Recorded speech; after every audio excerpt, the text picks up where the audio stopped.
I do remember.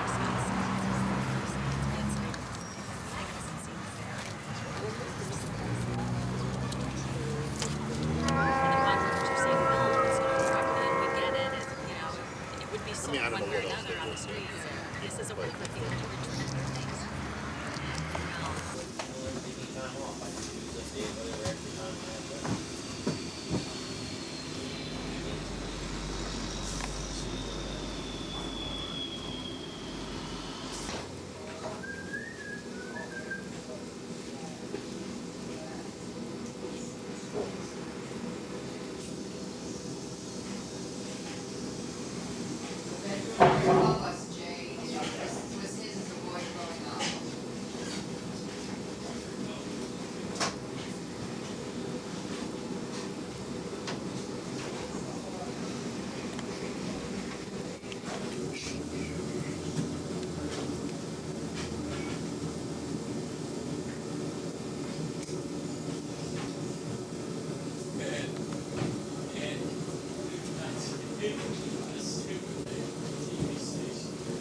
Had it, man.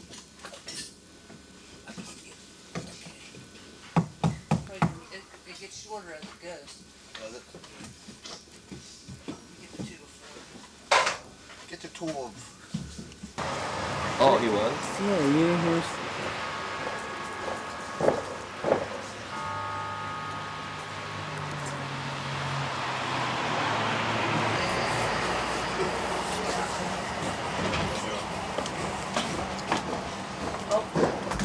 That's alright.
As you turn around, as you turn around, face that direction, right here. Turn around, face.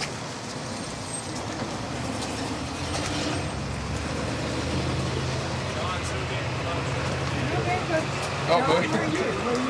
I don't need to be the picture. Looks real. Looks good. Hi, good, how are you? Nice to meet you. How are you? Not too bad. How are you? Doing fine. Okay. Pull the windows out and move them up, Yeah. move them to here. Yeah, and then this was, And when this wall back gets, came up, this is gonna be yes, ours? it gets ours, It's gonna be ours. yes. Come on in, you gotta remember these things too here, you're the, Oh, yeah. You can remember it. you're the historic planning assistant here. Oh, how do you do like the Delighted to meet you. Oh, yeah, I think I have.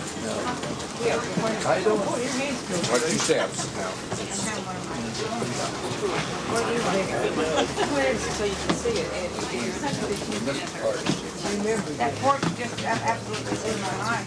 Wasn't that one? Yeah, that came out great. Oh, God. Yeah. Right back to normal. I'm coming back. Once we took the plaster off, we found the box for the windows, so we knew where they went.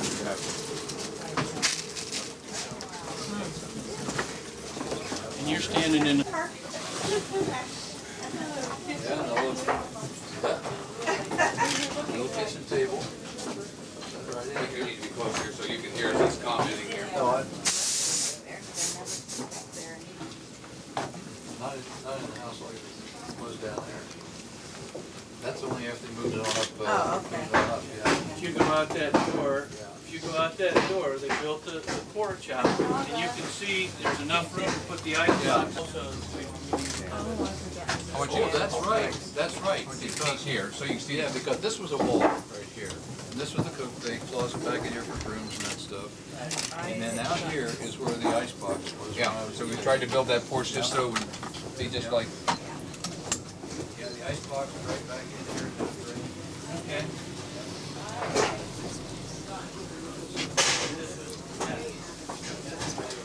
Memories, many memories, obviously, and we were, going over here, don't get away there.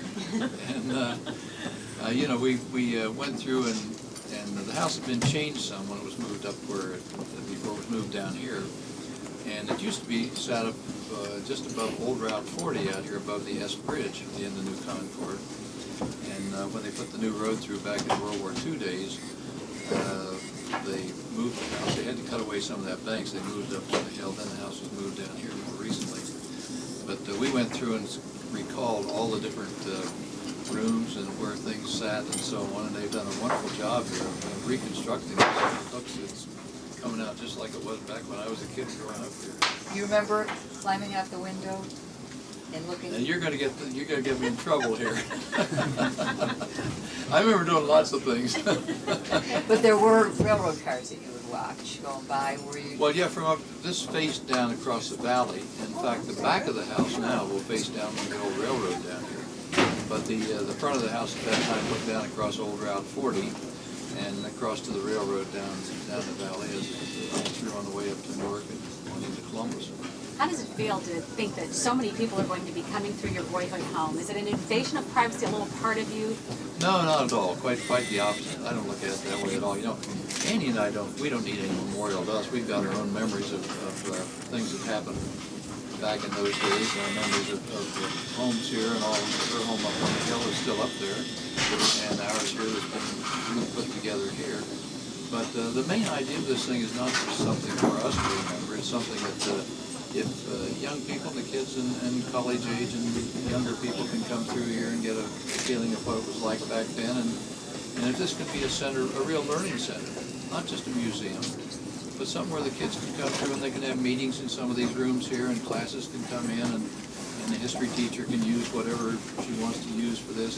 That's the important thing. This is we don't look at this as a memorial to us or anything. It's a way of setting up a museum that would be useful for the young people that maybe can be inspired to do some things on their own. I can remember the day that they moved the house. And that was both exciting, but it was also very emotional. And and now it's so real, so it's nice to hear. Well, I think my dad and mother, I'm sorry, they can't see this. Of course, they're long gone, many decades now, but I'm sure they'd get a kick out of the home that they built being used for some purpose for the kids of today. And I think they'd get a big kick out of that. And you two have quite a perspective on history for a long period of time. You've lived Yeah, history. we're not willing to end it yet, Carol. You're going to keep going. Well, you know, let me tell you something. We got a lot of people in this country now that are over 70 to 75. Anybody who's 75 has lived through, and we're older than that, of course, but anybody who is 75 now has lived through 1/3 of the history of this country. We're a tiny little young, not tiny, but we're a very young nation that because of all of the things that we know about with our freedoms and all that we like to talk about, and the Constitution and all, have moved ahead of the rest of the world in a tiny little time frame in history. And how did it happen? And if this can be used to help inspire some of the kids to appreciate that a little bit more, why, that's what it's all about. But we get a particular pleasure of seeing this whole thing reform. Senator, talk to us about the last 3 months. Is our country on the right track with the war effort? Well, yeah, I think so. I think we started out a little slow, but then I think starting with the President's speech to Congress, I thought that was a superb speech. And I think we've been moving in the right direction since then. I hope people are not getting the idea that if we happen again with bin Laden or Omar, that this whole thing is over. I think this is something we have to settle in for a 20 or 25 year time period and going after. And that's the reason why I've stressed, I think the international aspects of this, getting it organized internationally, and international sharing of intelligence information so that we prevent some of these instances like New York instead of waiting until they've occurred and then take action. I think that's very, very important. If there's one area that I'd be a little concerned about, it's whether we're setting up a strong enough international organization committed to this for the next 20 years. That's the only way we're going to control it. The terrorists have locales in some 40 to 60 nations around the world that we know of. And some are major cells and some are minor, but they all have the capability of wreaking untold damage, just as happened in New York. So it's a new way of conducting warfare. It's not war in a conventional sense in that we don't march in someplace and take over a country and take their capital and declare victory and all go home and give them aid to reform themselves afterwards. What we do now is this is something like the wind. It's going to blow and flow across international borders, and we have to be prepared to go wherever this leads us to stamp this thing out. And that's the reason why we need international organizations to do it. So I hope that we're in all the euphoria of having this thing come to some sort of conclusion in Afghanistan. I hope that at the same time we're stressing the international aspects of this and keeping organized so that we're capable of dealing with this in the future. This is not going to be just a one-shot deal. One more today question. As a pilot, as a senator, how do you feel about the government and the military not releasing the latest tapes alleged to be Osama bin Laden talking about September 11th? Well, there was some concern early on when bin Laden was on TV and radio that he might have been sending some sort of secret signals to some of his people in other parts of the world and using the news media as a way of distributing that message. I don't know whether that's the case now, or whether they're afraid of that in this new message of his, and whether that's one of the reasons or not. If it is, it's valid to hold that information down. If there's not that kind of concern, well, then the second concern might be that this might be exhorting some of his followers around the world to be even more dedicated to their cause, more willing to sacrifice their lives. That may be another reason for holding back. But if it's not those first two, then it should be released. But and I don't know, I have no inside intelligence information on that at all. But I don't think that most of our people would hold up release of those tapes unless there was some other concern they had. Because normally they want to get that stuff out so you see the person you're fighting. Recently, we've been on another heightened sense of alert. What can you say to Americans? What should we be doing? Well, I don't know. I've had sort of mixed emotions about some of these things. Be natural, and do you take vacations, do all the same things. In the meantime, we're on a state of alert. Watch out for emergency. Well, those two things don't fit together very well. Most people, if they think there really is a danger and really is an emergency that's liable to occur to them, aren't going to take their family out of their house probably. So there's sort of mixed messages there. And the war hasn't gotten that serious yet for the average American, though. When we were in college, was when Pearl Harbor occurred. And that led to, you know, you couldn't buy tires for your car. There was meat rationing, there was food rationing, and you didn't travel. And they exhorted people that did go on trips to drive at only 35 miles per hour. You can imagine that. And you saved paper, and you saved rubber bands, and you saved everything. It was a time of real, the whole country was organized to prevent losing the biggest war that the country had ever had. And we're not even approaching something like that now, but we do need now the same kind of dedication for the long haul that this Afghanistan thing and the terrorism will not overcome us. It's a new it's a new threat that we have yet to deal with properly. And that what we're doing now in Afghanistan is literally just the very first step. But this is something that goes on for, I foresee this going on for decades. And we're going to need organization. It's a worldwide terror. We're going to need worldwide organization to cope with it. Thank you for coming down. Thank you. Good to be back. Now, was this your mother's father? Yeah. Okay, when before it was new, where was the bed? I remember here. I remember here. I think it may have been, I was born in Cambridge. Well, you were born in Cambridge. On Oh, that's Foster right, you were 2 years old or so. Foster Avenue, yeah, Right, yeah. Cambridge, yeah. But your father died here. Yeah, my dad died in this room. Yeah, Yeah. in the bed, in that bed. In the, In the yeah, old building yeah. where you were born. That's where she was born, yeah. Life goes on. Yeah. Let's, This is so, you want to circle around, go upstairs? We're going to hit this stairway, which is a little tough. Johnny, there wasn't, the back, that door wasn't there. Yeah, this is a Yeah, there closet. was a closet. That's a closet. Oh, that's right, well, then it went to the bathroom out that way. Yeah, bathroom's in there. Get it. Come on. Jeez.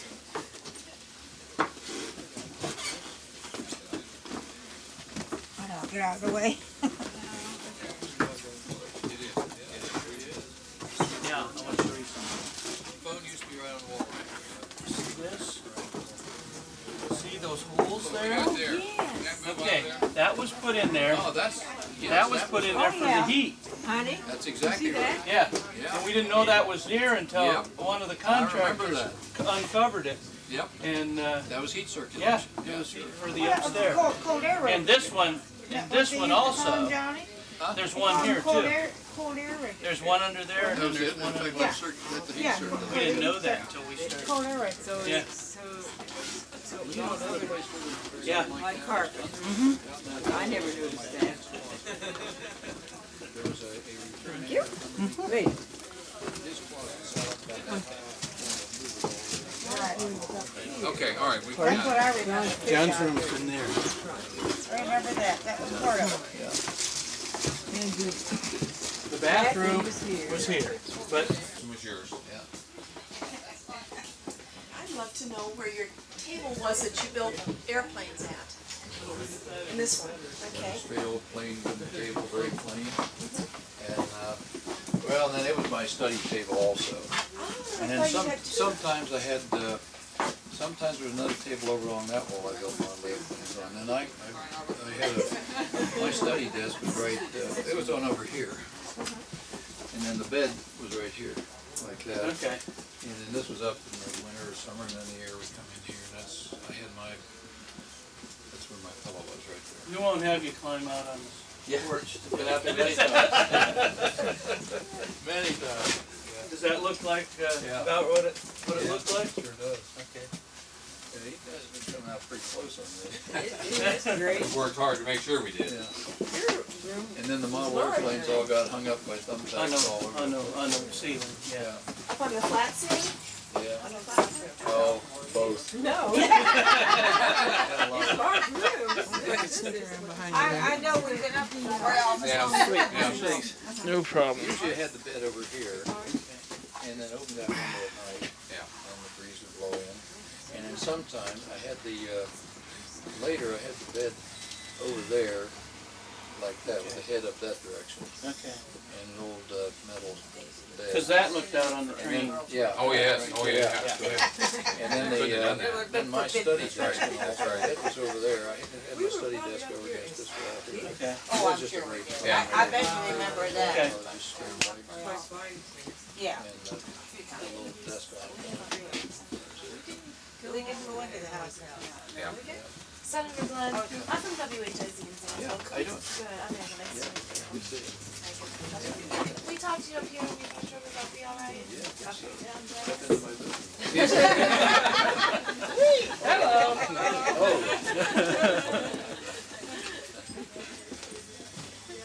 Let me use this one. Put on the other side. All right.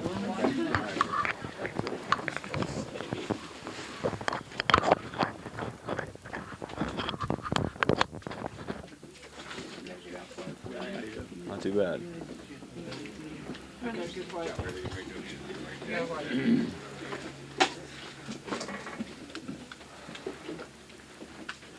Lighting good enough, Tom? Talk about what it's like to walk through your home. Well, it feels very strange, needless to say. And been a long time since we've seen it like this and all stripped down. They're restoring it, of course, like it was when I was a boy and lived here. And when Annie lived up the street not too far away. And so it seems like almost coming home again here. The thing here, though, is not to just make a museum about me or about Annie and me together. It's mainly to make a place that recalls some of those things that happened when I was growing up here. In the hopes that maybe some of the kids that come through now can have a little better appreciation for history and be inspired in their own way to go ahead and do some other things too. And if it can serve that purpose, why, that's the main reason why it's here. And do you think they're doing a good job, kind of? They're doing an excellent job as far as, we went through back up in the house before it was moved. And I recalled, Annie and I both recalled everything we could remember about the house the way it was back then. They made a lot of notes and pictures and things. And the way it's coming out now, it's coming back just like it was walking through when I was a kid that I can remember when I was 8 or 9 years old. Or anything surprised you about the house? None of I guess I wondered whether they'd be able to replicate the front porch, which hadn't been on the house really since it used to be out here along the east part of town, or the west part of town when I was growing up. And they've done an excellent job of putting that back together again. Looks just like it did when I was a boy. Is there anything you had in your room that you specifically asked to have back or to make sure they put up? No, and this room was my room when I was growing up, and my bed usually was here where I could put the window up and let the breeze blow in at night over here, and then I had the study table in here, and quite often had another table where I made model airplanes and things like that, and so I spent a lot of time in this room. And when the kids walk through and when they see how your house was, what do you hope they gain from that? Well, I gained an appreciation maybe of how people lived back in those days, lived very differently these days, and I hope they gain an appreciation of that. Plus, I think this will be an opportunity in the meeting room that's going to be underneath of this now, down where the basement used to be. It'll be a meeting room for school groups to come in and be able to have history there and to look at some of the things and have some of the artifacts and the things that I grew up with and Annie grew up with back when we were kids here. And maybe it gives them a little more appreciation of what they have and what kind of country they live in and the opportunities that are there for them also. Yeah. Talk to Mr. Glenn from the college. Yeah. SCM College. Sure. Yeah. How you doing, Annie? I'm doing fine. Good. This is for the radio station and the TV station, so we're going to try to do both here. Good. Talking with Senator John Glenn and his wife Annie. Obviously, you're glad to be back home. You always enjoy coming back, so always I'll glad just to be home. avoid that question we ask you every time. But how's the house looking to you? It's been Looking placed pretty in good. here, and I'm surprised at how accurately they've been able to reproduce the things just like it was back when I was growing up in this house way back in the 1930s, late 20s and early 30s. And that's a long, long time ago, as everybody readily admits. But we had gone through and recalled a lot of the things we remembered about the house back then, and they've done a remarkably good job in reconstructing it here and putting it back in the same shape it was then. And I'm just hoping when kids have a chance to meet here and go through and see how we lived back then, and have their meetings in a meeting room. It'll be in the lower level of this, down in the basement. And in that lower level, I hope that the teachers will be able to sort of bring alive some of that history of what we lived through back then, and some of the things that happened during World War II and the times after that. And so that's the main purpose of it. It's not to make just a memorial to Annie and me here. It's to have that kind of influence on the young people of today. How's the porch look to you? I know I've drove past many times, and they've been working on it. It looks really nice. Does it resemble what you remember from when you were young? Porch looks great to me. Yeah, I didn't know how that would come out, because when the house was moved from its original position out near the old S Bridge, which I'm sure most students have seen out there, out by the old S Bridge, was where that bank was cut back, is where the house originally stood when it was first built. Then later it was moved up across what was open farmland then up to where it stood on Bloomfield Road up there now on top of the hill, and then was moved down here. Well, the porch wasn't on it after that first move, and we had some old pictures, and they've done a remarkably good job of reconstructing the porch out here. It really looks great. Looks like it just like it did when I was a kid. Now, last time we talked to you was when you came back and they actually moved the house. What have you been doing since then? You're always a busy guy. You folks are always traveling around, visiting people. What have you been doing for the past few months? Well, back and forth. I'm in Columbus a lot of the time with the Glenn Institute up there, Glenn Institute of Public Service and Public Policy, that they formed up there. We sent our papers and artifacts up there because Ohio State had excellent archival facilities up there, and had big enough space we could take care of all of the things that we sent back. Muskingum has a special relationship with that artifacts collection up there also, in that Muskingum can borrow those things on a priority basis to bring here to Muskingum for display or for study or whatever also. And so we're spending a lot of time up there. We're still in Washington doing some things still with NASA and other interests there in Washington. And don't get down around the Capitol too often these days, but get down there and see some of my former Senate friends some part of it once in a while. But most of the time we're focusing our efforts on what goes on in Columbus up at the Institute. I think too many of our young people have had such a jaundiced or cynical attitude toward anything to do with government and politics. And we had hoped that the Institute there would be able to maybe reverse some of that trend. And now, all at once, what happened at the World Trade Center in New York on the 11th of September, there is now a rekindled interest in what's going on nationally. And I think that's good. There may be some good even come out of what happened at the World Trade Center, because I think people look back and they sort of reassess where we stand in this world and what our government is and what we stand for and the opportunities that every young person like yourself has in this country. And that's by our Constitution. It's not just by happenstance. And if they can appreciate that more, why, that's what our Institute of Ohio State's all about. And this will be sort of an outgrowth or a related facility to it right here in New Concord. Sounds great, Mr. Glenn. Annie, I want to talk to you real quick. What's it like being back home for you? I know you and John weren't always married. You grew up in this town as well. What's it like coming back to your town and seeing your house or seeing your husband's house sit here on Main Street? Not that I can remember. He's teasing you. Yeah. All the time we lived together. We've been married. Well, I've known him since I was about 2 years old. So, and his parents and my parents were the very best of friends. And our kids, every time John would go overseas, I would come back to New Concord, and I lived up on my mother and dad's second floor. And so our kids got to know both sets of grandparents, which is really special. So the kids like to come back, but they haven't been able to as much as John and I. But they have great memories of growing up in New Concord. Matter of fact, our kids began school here too. So New Concord's very special to our family. Great, Mr. and Mrs. Glenn. I really appreciate your time, and it's great seeing you again. Good luck. Good luck to everybody at Muskingum too. Thank you. Appreciate it a lot. Thank you. Hope to see you again. We will. We'll be back. What are you majoring in? Journalism. I wondered if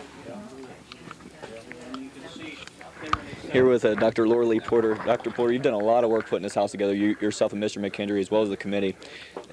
Are you satisfied with how the house is looking so far? Oh, sure. We're really thrilled because it's being brought back to the way it was when Senator Glenn was a child growing up in this house. We're not thrilled by the fact that we're 2 months late, but that comes from having an awful lot of construction in the area and the work crews are thin. But the level of work is excellent. We're thrilled with that. And then over the winter, we will be working on the interior of their house, and we're going to ask for lots of volunteers to help us paint and paper. So you will be getting those calls when they come back for second semester. Okay. Is it satisfying to know when Mr. Glenn and Annie come to the house and they say it really looks like when we were young? Oh, absolutely, because you have to remember that he left this house in 1943, and he did not live in the house from that time. Actually, it's really interesting because of his military career. He lived longer in this house than he's lived any place in his life, but he left it in 1943. And when we first came, when it was stood up on Friendship Drive and walked through, he could remember some things. And we've used that a whole series of interviews, like our consultant interviewed him in their home in Maryland 2 times. We've had good memory of what was here. And then as we began to uncover the walls, for example, we found the 2 windows in the kitchen. And when he walked in today, and remember the front porch was there when he grew up, but it's been gone since 1947. No pictures of it were about, and so we were able to reconstruct it from memory, his memories. He says that's just what it was. And then when he walked into the house, and he says, "Oh, those windows, I forgot all about them." So it's been a very good exercise in historic preservation and how you uncover things, how you find out what things were. We've taken paint samples from all of the walls so that we know what kind of paint was there, what kind of wallpaper was there. And of course, one of the local things has been painting the house gray, because people said, "Oh, that was white." Well, it was white from 1935 on, primarily because during the Depression, colored paint, tinted paint, was too expensive. And so everybody used white paint. So that's why people who are under the age of 75 remember the house as white, but it was gray. And if you think of it, everybody's house was gray because they heated with coal, and the coal dust simply turns a white house dingy gray. So you're better off if you start out painting it gray. And finally, what's the next step in the process of the house? A lot of local folks driving by every day, wondering what's going on. It took them a while to get it in place, and now it's settled, and you don't see many people work on it because they're on the inside now. So what's going on with the process? Well, the process now is the exterior is about 90% done, and so people are going to wonder what we are doing. But our goal has been to get it to the point where we can work inside during winter. Now, because this is a historic site, a museum, it has to go through 7 different zoning codes, which is why it has been so painstakingly difficult to get as far as we've gotten. Okay? A part of that means that we have to have 3 separate furnaces because there are 3 floors. Well, you can't put the furnaces in until the drywall is up, and so the next step is to put the drywall up. The drywall was supposed to be here for this day, but it is stuck in the mud at its latest delivery site. So that's the sort of thing, if you've ever built a house, if you're old enough to have seen The Money Pit, okay, or the better film, which is Mr. Blanding's build his dream house. This is just all de rigueur. This is what happens. But we will be putting the interior together. Now, what the Glenns are doing now is walking out into the addition, and when they walked into it, they said this wasn't here. So the addition to the house really will be the exhibition space, and people will not come in from the front porch. The only people coming in through the front porch, again, will be the Glenns when we dedicate it. People will come in through the rear of the ground level, and that addition to the house, which is about double the size of the house now, will be our exhibition space. The house itself is set in 1936-46. But the rest of the exhibition space is going to deal with his military career, his political career, and more aspects of American history. Thanks a lot. Really appreciate it. You're welcome. Thank you. Thank you.